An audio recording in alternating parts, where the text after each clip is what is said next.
So good morning guys. तो चलिए start करते हैं आज के यानी कि 16 अगस्त के इंपॉर्टेंट करंट अफेयर्स को।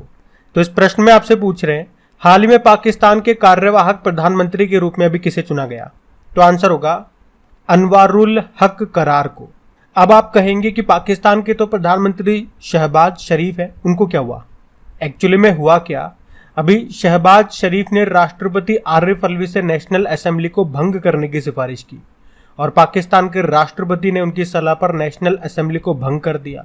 तो अब संविधान के अनुसार 90 दिनों में अगले आम चुनाव होंगे और तब तक किसी को कार्यवाहक प्रधानमंत्री बनाना होता है। तो इस तरह अभी कार्यवाहक प्रधानमंत्री बनाया गया है अनवारुल हक काकर को। वे बलूचिस्तान आवामी पार्टी के नेता हैं। पाकिस्तान से आप जानते ही हो कैपिटल इस्लामाबाद है, करेंसी पाकिस्तानी रुपया होगी और पाकिस्तान और भारत के बीच में जो बॉर्डर लाइन है उसको क्या कहते हैं? रेड क्लिफ लाइन कहते हैं। अच्छा, इसी तरह कुछ इंपॉर्टेंट अपॉइंटमेंट्स मैं आपको रिवाइज कराऊं तो एक तो याद रखना, अभी यूरोपियन यूनियन के पहले खुले तौर पर समलैंगिक राष्ट्रपति कौन बने? एडगर रिंकेविक्स, जो कि अभी लातविया के पहले समलैंगिक राष्ट्रपति भी बने। फिनलैंड के नए प्रधानमंत्री कौन बने? पेटेरी ओरपो। और ग्रीस के प्रधानमंत्री बने अभी किरियाकोस मित्सोटाकिस। और अभी टर्की के प्रेसिडेंट बने थे रेचेप तैयब एर्दोगान। और अभी पराग्वे के नए प्रेसिडेंट बने सैंटियागो पेना। और कुवैत के प्रधानमंत्री बने थे शेख अहमद नवाफ अल सबाह। और कतर के प्रधानमंत्री बने थे शेख मोहम्मद। और नाइजीरिया के राष्ट्रपति बने थे बोला टिनुबू।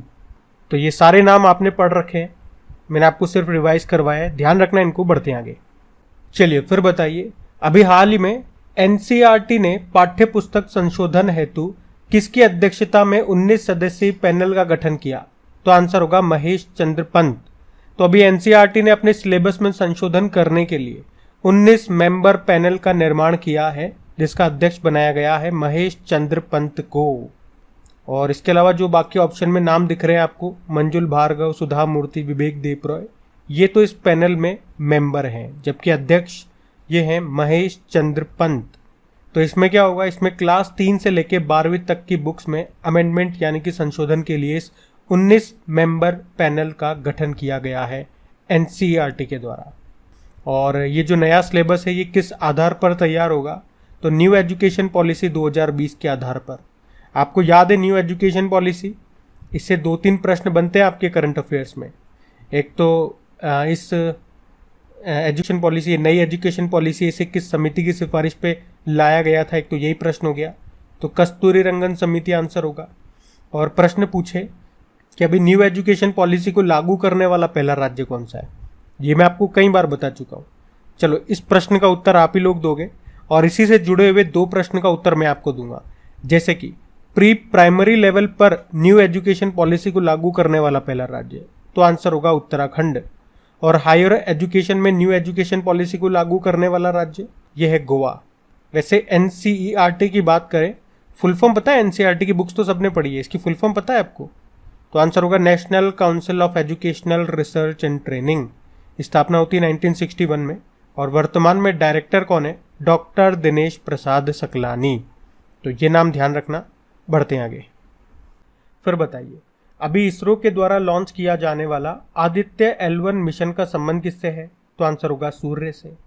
तो आदित्य L1 मिशन, इसे इसरो लॉन्च करेगा इस साल अगस्त सितंबर में और ये एक सूर्य मिशन है। और किस रॉकेट से लॉन्च करेगा? तो PSLV C57 रॉकेट से।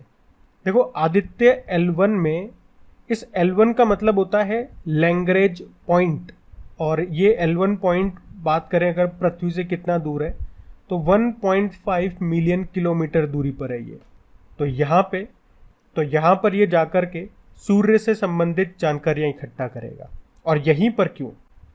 तो ये पॉइंट जो है ये अंतरिक्ष में वो जगह होती है जहाँ किसी ऑब्जेक्ट को अगर आप रख दोगे तो वो वहीं पे रहता है, इधर उधर मूव नहीं करता, और यहाँ से हर समय सूर्य दिखता रहता है। तो इसीलिए L1 पॉइंट पे। और इससे पहले आपको पता है अभी PSLV C56 गया था सिंगापुर के सैटेलाइट्स को लेकर के। उससे पहले PSLV C55 वो भी सिंगापुर के सैटेलाइट्स को, और उससे पहले PSLV C55 गया था वो भी सिंगापुर के उपग्रहों को, सैटेलाइट्स को लेकर गया था। उससे पहले PSLV C54 गया था भूटान का उपग्रह को लेकर के, जिसे कहते हैं INS-2B। देखो, इसरो का मतलब क्या होता है? इंडियन स्पेस रिसर्च ऑर्गेनाइजेशन, जिसकी स्थापना होती है 1969 में। और इसके चेयरमैन कौन है? S सोमनाथ हैं, 10वें नंबर के हैं। इसका मोटो होता है space technology is in service of human kind. और अभी हम लोगों ने पढ़ा था 14 जुलाई 2023 को इसरो ने अपना तीसरा चंद्र मिशन यानी कि चंद्रयान 3 को लॉन्च किया था आंध्र प्रदेश के श्रीहरिकोटा के सतीश धवन अंतरिक्ष केंद्र से। और उसे किस रॉकेट की सहायता से? LVM-3M4, जिसे बाहुबली रॉकेट भी कहते हैं। उसमें एक लैंडर गया था जिसे विक्रम कहते हैं, और एक प्रज्ञान रोवर गया था। और अभी हमने पढ़ा था इसरो छोटे उपग्रहों के प्रक्षेपण के लिए, उनके लॉन्चिंग के लिए नया स्पेस पोर्ट ये बनाएगा कहाँ पे? तमिलनाडु में। तो ये भी याद रखना पॉइंट। और अगर मैं आपसे पूछूं, मान लो कि आपको द पार्कर सोलर प्रोब के बारे में पता है, ये नासा का सूर्य मिशन था, जो हमने पढ़ा था कि सूर्य को छूने वाला, या यूं कहें कि सूर्य के सबसे नज़दीक जाने वाला ये पहला स्पेस क्राफ्ट बना था दुनिया का, पार्कर सोलर प्रोब। ध्यान रखना ये। बढ़ते हैं आगे। चलिए फिर बताइए, अभी हाल ही में भारतीय वायुसेना में शामिल हेरॉन मार्क 2 का संबंध किससे है? तो आंसर होगा ड्रोन है ये। ड्रोन क्या होता है? UAV, जिसे आप कहते हो अनमेन्ड एयर व्हीकल, जिसमें इंसान नहीं बैठता है। तो अभी भारतीय वायुसेना ने हेरॉन मार्क 2 ड्रोन को शामिल किया है अपने बेड़े में। इससे वह एक ही उड़ान में पाकिस्तान और चाइना दोनों के साथ लगी सीमाओं पर निगरानी कर सकता है। ये ड्रोन लंबी दूरी की मिसाइलों और अन्य हथियार प्रणालियों से लैस है। और आपको बता दूं कि इस हेरॉन मार्क 2 ड्रोन का संचालन करने वाले स्क्वाड्रन को वार्डन ऑफ द नॉर्थ के रूप में भी जाना जाता है। और कितने ड्रोन हमने शामिल किए? 4 ड्रोन अभी शामिल किए हैं। इसे उत्तरी क्षेत्र में एक फॉरवर्ड एयरबेस पर तैनात किया गया है। और ड्रोन की बात है तो एक प्रश्न मैं आपसे पूछता हूँ, बताओ भारत की पहली पुलिस ड्रोन यूनिट ये अभी किस शहर में लॉन्च की गई थी? तो आंसर होगा आपका चेन्नई में। और मैं आपसे अगर पूछूं कि प्रधानमंत्री नरेंद्र मोदी ने भारत के पहले किस यात्री ड्रोन का अनावरण किया था, तो उसका नाम है वरुण। अच्छा, ड्रोन नीति को मंजूरी देने वाला पहला राज्य कौन सा बना? हिमाचल प्रदेश। और मेडिसिन फ्रॉम स्काई प्रोजेक्ट ये किस राज्य में शुरू हुआ था? तो आंसर होगा तेलंगाना में। और अगर पूछे कि स्वास्थ्य सेवा में ड्रोन लॉन्च करने वाला पहला भारतीय राज्य, ये उत्तराखंड बना था।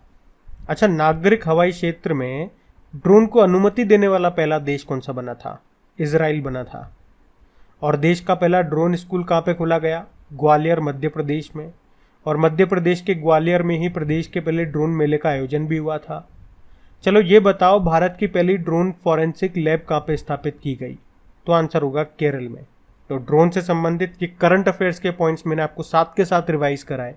और आपके क्रिक एग्जाम चैनल के करंट अफेयर सेशन की यही खास बात होती है, अगर कोई करंट अफेयर्स का प्रश्न चल रहा है और उससे संबंधित करंट अफेयर्स में कोई भी न्यूज़ अगर आपने पढ़ी है पिछले 1 साल में, तो वो सारी मैं आपको रिवाइज कराता हूँ। साथ में स्टैटिक प्रश्न तो कराता हूँ। और ये सब आपको मिलता है 20 से 22 मिनट की क्लास में। मतलब आपका ज़्यादा समय भी नहीं जाता और ज़्यादा से ज़्यादा चीज़ें भी आपको पता चलती है। आपका रिवीजन भी होता है, करंट अफेयर्स भी पढ़ लेते हो, स्टैटिक भी आपका रिवाइज हो जाता है। तो ये तो वही बात हो गई ना कि आप मार्केट में जाओगे, खूब सारे पैसे लेकर के जाओगे, तो फिर तो अच्छे से अच्छा प्रोडक्ट भी आपको मिल जाएगा और कहीं भी मिल जाएगा। लेकिन बात निराली कब होती है? जब कम से कम पैसे में आपको अच्छे से अच्छा प्रोडक्ट मिल रहा है। यहाँ से तो यहाँ पे पैसे की तुलना की है मैंने आपके, क्योंकि समय है तो पैसा है। तो इसी बात पे बढ़ते हैं आगे।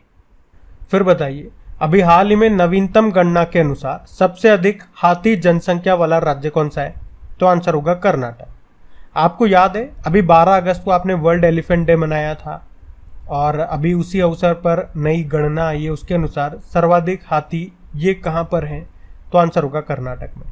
कर्नाटक में आपको Bandipur national park, Bannerghatta national park, Nagarhole national park मिलेंगे। अच्छा, ये तो हमने हाथी की बात कर ली। अभी टाइगर रिपोर्ट भी तो आई थी टाइगर डे वाले दिन। और टाइगर डे आपने कब मनाया था? 29 जुलाई को। और उसमें हमने देखा था कि सबसे ज़्यादा टाइगर कहाँ पर है? तो obviously tiger state of India यानी कि मध्य प्रदेश में। अच्छा, उससे पहले जल निकायों की रिपोर्ट आई थी, यानी कि सबसे ज़्यादा वाटर बॉडीज कहाँ पर है, जल निकाय कहाँ पर है? तो हमने पढ़ा था पश्चिम बंगाल में। और सबसे ज़्यादा रामसर साइट्स ये आपको मिलेगी कहाँ? तमिलनाडु में। अब आप मुझे बताओ सबसे ज़्यादा जीआई प्रोडक्ट्स किस राज्य के पास है? और आप जानते हैं ये प्रोजेक्ट एलिफेंट कब आया था? 1992 में। और अभी गज उत्सव कहाँ पे मनाया गया था? असम के काजीरंगा नेशनल पार्क में। और एलिफेंट से रिलेटेड एक डॉक्यूमेंट्री आप याद रखना, द एलिफेंट विस्पर्स, जिसके डायरेक्टर हैं कार्तिकी गोंजाल्वेस। अभी एक तो ऑस्कर में बेस्ट डॉक्यूमेंट्री इसको चुना गया था। उसके अलावा अभी यूके के द्वारा हाथी परिवार पर्यावरण पुरस्कार मिला है कार्तिकी गोंजाल्वेस को। और एलिफेंट से एक एक्सरसाइज भी आपको याद आएगा, नोमैडिक एलिफेंट एक्सरसाइज। अभी हमने मंगोलिया के साथ में किया ये एक्सरसाइज, उसकी कैपिटल उलानबतौर में। तो ध्यान रखना ये। अच्छा ये भी बताओ, अभी देश का 33वां और उत्तर प्रदेश का दूसरा एलिफेंट रिजर्व ये कौन सा बना? तो याद रखना तराई एलिफेंट रिजर्व। ध्यान रखना ये पॉइंट्स, मैं आपको बताता रहता हूँ कई बार। बढ़ते हैं आगे। फिर आपसे पूछ रहे हैं अभी हाल ही में जारी FIH पुरुष हॉकी रैंकिंग में टॉप पर कौन है? तो आंसर होगा नीदरलैंड। तो FIH मेंस हॉकी रैंकिंग जारी की गई और इसमें टॉप पर है नीदरलैंड, सेकंड पे बेल्जियम है। और आपको याद होगा अभी हमने FIH एशियन हॉकी चैंपियनशिप का खिताब जीता है और उसके बाद हम इस रैंकिंग में तीसरे स्थान पे आ गए हैं। और इस चैंपियनशिप में हमने किसको हराया था? मलेशिया को हराया था। तो आप देख सकते हो हमारी जो हॉकी टीम है बहुत मेहनत कर रही है और अच्छा परफॉर्म भी कर रही है। इससे पहले हमने टोक्यो ओलंपिक 2020 में हॉकी टूर्नामेंट का खिताब जीता था हमारी मेंस हॉकी टीम ने। वहाँ पे हमने हराया था जर्मनी को। हॉकी में अभी आपको याद होगा इस साल जो मेंस हॉकी वर्ल्ड कप हुआ था, भारत में हुआ था उड़ीसा में, उसमें जर्मनी विजेता रहा था, बेल्जियम दूसरे स्थान पे था। और national ice hockey championship Leh Ladakh में हुई थी, उसको ITBP में जीता था। और भारतीय पुरुष हॉकी टीम के कोच बने थे क्रेग फुलटन, ये साउथ अफ्रीका से हैं। वैसे आप जानते हो हॉकी इंडिया के अध्यक्ष कौन है? दिलीप तिर्की हैं। और अंतर्राष्ट्रीय हॉकी महासंघ के अध्यक्ष कौन है? मोहम्मद तैयब इकराम है। और अभी रायबरेली हॉकी स्टेडियम का नाम किसके नाम पे रखा गया? रानी रामपाल के नाम पे। भारत का सबसे बड़ा हॉकी स्टेडियम ये उड़ीसा में है, उसी का नाम बिरसा मुंडा जी के नाम पे रखा गया।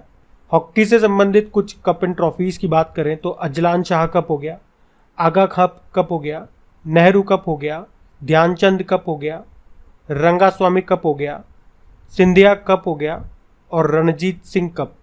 ये सारे आप ध्यान रखना। बढ़ते हैं आगे। चलिए फिर बताइए, हाल ही में केंद्रीय मंत्री अमित शाह ने इफ्को नैनो यूरिया प्लांट की आधारशिला कहाँ रखी?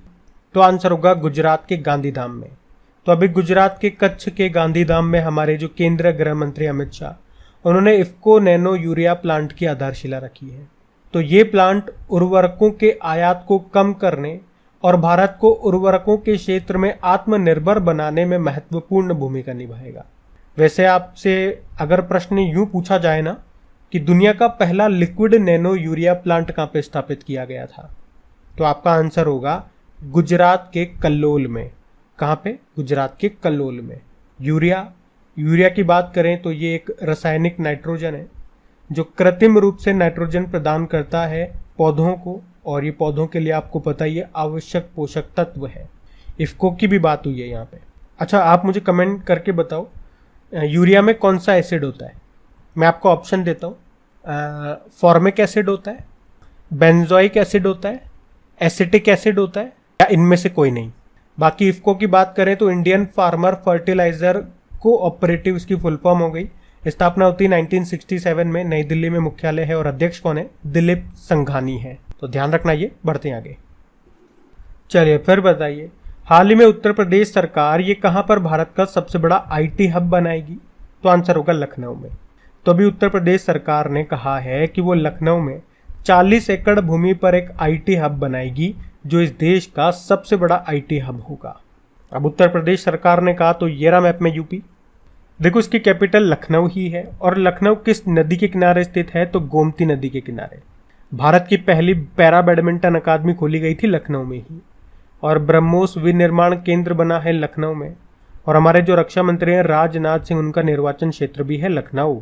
मुख्यमंत्री कौन है? योगी आदित्यनाथ हैं। गवर्नर है आनंदीबेन पटेल। यहाँ का राजकीय पक्षी सारस है। राजकीय पशु बारहसिंगा है जो कि मध्य प्रदेश का भी है। वृक्ष है अशोक का, पुष्प है पलाश का, फल है आम। और यहाँ पे एक न्यूक्लियर पावर प्लांट मिलेगा आपको नारोरा न्यूक्लियर पावर प्लांट। देश का तो 53वां और उत्तर प्रदेश का चौथा टाइगर रिजर्व ये बना अभी, रानीपुर टाइगर रिजर्व। और हमने बताया कि देश का तो 33वां, उत्तर प्रदेश का दूसरा एलिफेंट रिजर्व बना, तराई एलिफेंट रिजर्व। अभी वन वर्ल्ड टीबी समिट का आयोजन हुआ था वाराणसी में। और शंघाई कोऑपरेशन ऑर्गेनाइजेशन की पहली कल्चरल एंड टूरिज्म कैपिटल भी बनी है वाराणसी। और रोपवे सेवाओं को सार्वजनिक रूप से उपयोग करने वाला पहला शहर भी बना वाराणसी। अच्छा बताओ, भारत का पहला गिद्ध प्रजनन और संरक्षण केंद्र कहाँ पे स्थापित किया गया था? उत्तर प्रदेश के महाराजगंज जिले में। अभी उत्तर प्रदेश ने वन टैप वन ट्री अभियान शुरू किया। वन डिस्ट्रिक्ट वन प्रोडक्ट अभियान भी यहीं का है।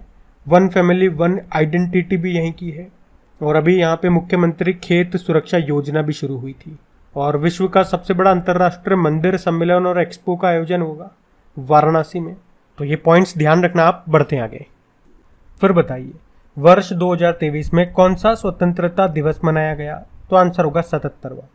तो इस बार 15 अगस्त 2023 को 77वां स्वतंत्रता दिवस मनाया गया। और इस मौके पर लाल किले की प्राचीर पर ध्वजारोहण किया भारत के प्रधानमंत्री नरेंद्र मोदी ने। अच्छा, इस बार नरेंद्र मोदी ने कौन सी बार ध्वजारोहण किया? उन्होंने 10वीं बार किया। और अगर आपसे पूछे या आपके मन में सवाल आए कि सर्वाधिक बार, सबसे ज्यादा बार ध्वजारोहण करने वाले प्रधानमंत्री कौन रहे, तो जो पहले नंबर के प्रधानमंत्री थे वही थे पंडित जवाहरलाल नेहरू, 17 बार किया था।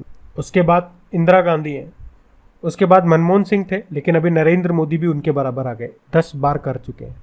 और अगर आपसे पूछे कि कौन से ऐसे दो प्रधानमंत्री थे जिन्होंने लाल किले की प्राचीर पर तिरंगा नहीं फहराया, तो एक तो चंद्रशेखर और एक गुलजारी लाल चंदा। और इस बार स्वतंत्रता दिवस की थीम क्या रही? Nation first always first. और अभी आपको बताइए, 13, 14 और 15 अगस्त को हर घर तिरंगा अभियान भी चलाया गया। अच्छा, आज़ादी का अमृत महोत्सव काफ़ी आपने सुना होगा। इसकी शुरुआत कब हुई थी और कहाँ से हुई थी? तो 12 मार्च 2021 को इसकी शुरुआत होती है। कहाँ से? अहमदाबाद, गुजरात से। तो ध्यान रखना ये पॉइंट्स, बढ़ते हैं आगे। फिर आपसे पूछ रहे अभी हाल ही में किस टेनिस खिलाड़ी ने अपना पहला कैनेडियन ओपन खिताब जीता? तो आंसर होगा जैनिक सिनर।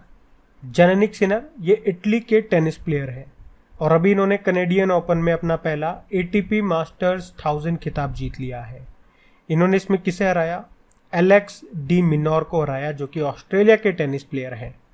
और टेनिस की बात है तो आपको बताइए, टेनिस का जब भी क्वेश्चन आता है मैं आपको हमेशा रिवाइज कराता हूँ। ग्रैंड स्लैम टूर्नामेंट जो कि साल भर में 4 होते हैं, अभी तक 3 हो चुके हैं। पहला है ऑस्ट्रेलियन ओपन, फिर है फ्रेंच ओपन, फिर है विंबलडन ओपन और फिर होता है लास्ट में यूएस ओपन। यूएस ओपन अभी नहीं हुआ, लेकिन बाकी 3 तो रिवाइज कर लें। तो जो ऑस्ट्रेलियन ओपन है उसमें वुमेन सिंगल जीता था किसने? आर्यना सबालेंका ने, ये बेलारूस की प्लेयर है। और मेन सिंगल जीता था नोवाक जोकोविच ने, ये सर्बिया के प्लेयर हैं। फिर आपने देखा फ्रेंच ओपन हुआ था जिसे रोलैंड गैरोस भी कहा जाता है। वुमेन सिंगल इसमें जीता ईगा स्विटेक ने, ये पोलैंड की हैं। मेन सिंगल नोवाक जोकोविच विजेता रहे। और अभी विंबलडन हुआ था, इसको वुमेन सिंगल इसका किसने जीता? मार्केटा वोंद्रोसोवा ने, ये चेक रिपब्लिक की है।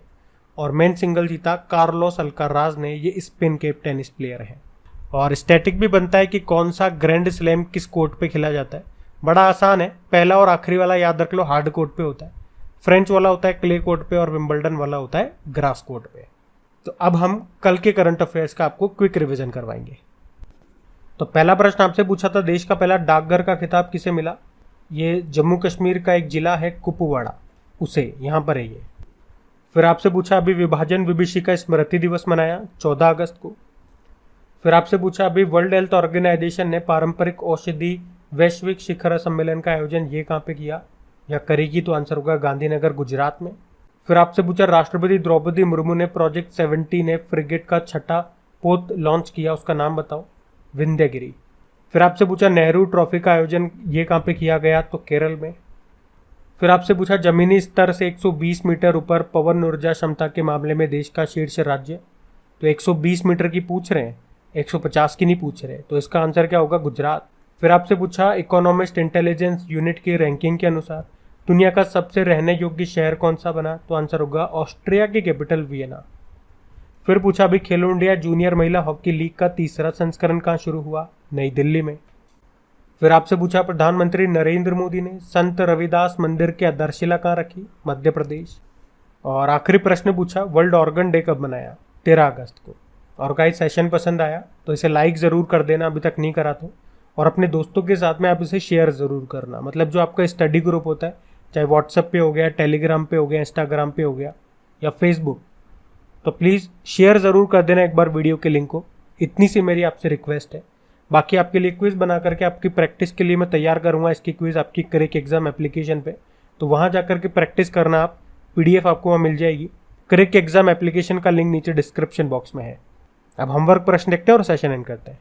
तो कल के वीडियो में पूछा था अभी किसने भारत का पहला हाइड्रोजन इंटरनल कंबशन इंजन जिसका नाम है H2 ये ट्रक पेश किया, तो आंसर होगा रिलायंस। आप सभी ने प्रश्न का बिल्कुल सही उत्तर दिया। अब ये रहा आज का आपका होमवर्क प्रश्न।